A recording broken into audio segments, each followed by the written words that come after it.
Good morning, student. Today I will continue chapter number 12, factors and multiples. Exercise number 2, question number 3, make a factor tree.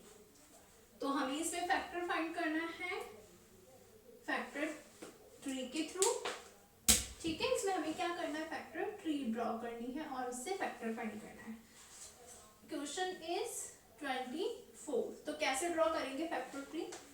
सबसे first जो digit होगी उसको हम इस तरीके से, जो गिवन नंबर होगा उसको इस तरीके से एक सर्कल में लिख देंगे, सर्कल या ओवल शेप में. ठीक है, इसके बाद इसको ऐसे 2 पार्ट में डिवाइड करेंगे.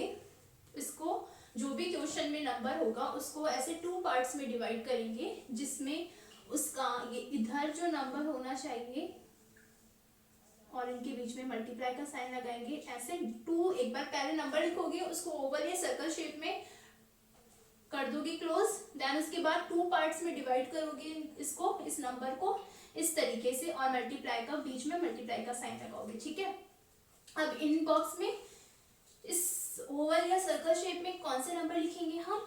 इस 24 को हमें इस तरीके से चेंज करना है, या इस तरीके से हमें इसके क्या करने हैं, हमें इस तरीके से पेयर बनाने हैं जिससे उसका, चलो एक बार मैं आपको ऐसे बता देती हूँ. ये देखो आप, 24 ऐसा कौन सा स्मॉलेस्ट नंबर है जिससे डिवाइड हो जाता है? 1 को तो हमें लेना ही नहीं है. 1 के बाद ऐसा कौन सा स्मॉलेस्ट नंबर है जिससे 24 डिवाइड हो जाएगा पूरा?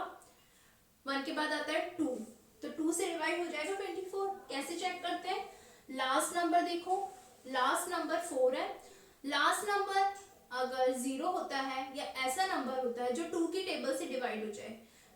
अगर आपको नहीं समझ आता तो आप रफ वर्क में 24 और 2 को डिवाइड करके देख लो. ठीक है, 2 1 जा 2, फिर आपने करा डिवाइड में 2 2 जा 4, रिमाइंडर कितना आया 0. इसका मतलब पूरा डिवाइड हो गया.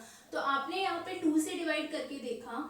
ठीक है, तो कितना आंसर आया? 12. तो 24 को किससे डिवाइड कर रहे हैं हम? नंबर 2 से.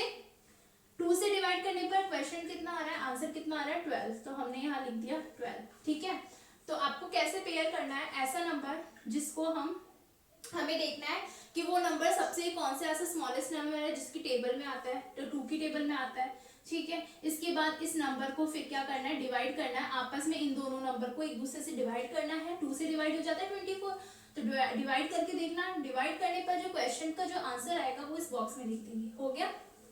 अब क्या करेंगे, नेक्स्ट स्टेप, इस 2 को हम वापस लिख देंगे यहाँ पे. ये 2 ऐसे ही चलता रहेगा. अब यहाँ पे एक बार वापस मल्टीप्लाई का साइन. अब क्या करेंगे, ये 2 ऐसे चलेगा. अब इस 12 की हम को भी हम 2 पार्ट्स में डिवाइड कर देंगे इस तरीके से. ओके, और यहाँ पे भी बीच में मल्टीप्लाई का साइन. ये ऐसे चलता रहेगा. फिर इसके 2 पार्ट डिवाइड कर देंगे. तो फिर यहाँ पे क्या हो गया, 12 को देखेंगे कि 12 भी ऐसा कौन सा नंबर है, स्मॉलेस्ट नंबर जिसकी टेबल में 12 आता है. 2 की टेबल में आता है 12 बिल्कुल. कितने टाइम्स आता है? 2 6 जा 12, 6 टाइम. तो ये लिख दिया यहाँ पे 6. ठीक है, वापस ये 2 ऐसे ही चलेगा, ये वाला 2 भी ऐसे ही चलेगा. इस वाले नंबर को 2 पार्ट में डिवाइड कर देंगे. अब ऐसा कौन सा नंबर है जिसकी टेबल में, स्मॉलेस्ट नंबर जिसकी टेबल में 3 6 आता है? 2 कितने टाइम्स? 3 टाइम्स. ठीक है, 2 3 जा 6. अब देखो यहाँ पे भी 2, यहाँ पे 2, यहाँ पे 2, यहाँ पे 2. अब इसको हम क्या कर, अब इसको हम ऐसे हम मतलब अगर हम देखो, जैसे अगर आपने ऐसे कर दिया 2 वापस 2, ये भी 2 लिख दिया, और फिर 3 के को हम किसी पार्ट में डिवाइड नहीं कर सकते क्योंकि 3 अब और किसी की टेबल में नहीं आता है. तो अब ये क्वेश्चन कंप्लीट हो गया. अब हम इन लास्ट नंबर को मल्टीप्लाई करेंगे. अगर 2 2 जा 4, 4 2 जा 8, 8 3 जा 24, तो हमारे आंसर आ रहा है 24. तो ये राइट हो गया हमारा. नेक्स्ट हम क्वेश्चन देखते हैं. एक और मैं बता देती हूँ आपको, 2 क्वेश्चन और बता दूंगी मैं आपको. नेक्स्ट क्वेश्चन है क्वेश्चन बी 64.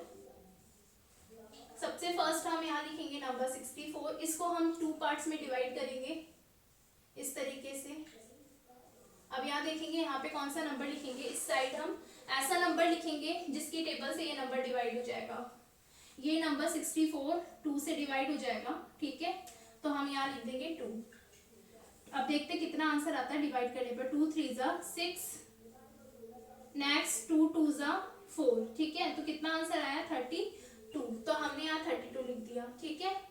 देन इसके बाद हमने इस 2 को तो एज इट इज ही चलता रहेगा, ये इस 32 को हम क्या करेंगे 2 पार्ट्स में डिवाइड कर देंगे, ठीक है। तो अब देखो आप 32 ऐसा कौन सा नंबर है जिसकी टेबल में आता है 32 डिवाइड हो जाएगा, तो ये अगेन 2 से डिवाइड हो सकता है, 32 हो जाएगा, 2 से डिवाइड करके देख लेंगे इसको, 2 1 जा 2 एंड यहाँ पे आ जाएगा 2 6 जा 12, तो यहाँ पे आंसर कितना आया 16, तो हमने यहाँ लिख दिया 16, ठीक है। इसके बाद हमने वापस ये 2 ऐसे ही चलेगा, ये 2 ऐसे ही चलेगा, अब हम क्या करेंगे इस नंबर को 2 पार्ट में डिवाइड कर देंगे। 16 किसकी टेबल में आता है 2 की टेबल में आता है, कितने टाइम्स आता है 8 टाइम्स, अगर 2 और 16 को डिवाइड करके देखते हैं तो कितना आता है 8 आता है ना, 2 8 जा 16, ठीक है। ये 2 ऐसे एज इट इज चलेगा, ये 2 भी एज इट इज चलेगा, ये 2 भी एज इट इज चल रहा है। अब 8 को हम डिवाइड कर देंगे इस तरीके से, 2 की टेबल से डिवाइड हो जाता है कितने टाइम्स 4 टाइम्स, ठीक है। ये 2 ऐसे चल रहा है, ये 2 ऐसे चल रहा है, ये 2 ऐसे चलेगा और फिर ये 2 ऐसे इट इज, और इसको डिवाइड करेंगे 2 पार्ट्स में, 2 2 जा 4, तो अब जब आप इन सबको मल्टीप्लाई करोगे 2 1 2 2 जा, इस दोनों को मल्टीप्लाई किया 2 2 जा 4 4 2 जा 8 8 2 जा 16 16 2 जा 32 32 2 जा 64, तो आंसर लास्ट में इन सबको मल्टीप्लाई करने पर अगर ये आंसर आता है तो इसका मतलब आपका आंसर करेक्ट है, ठीक है।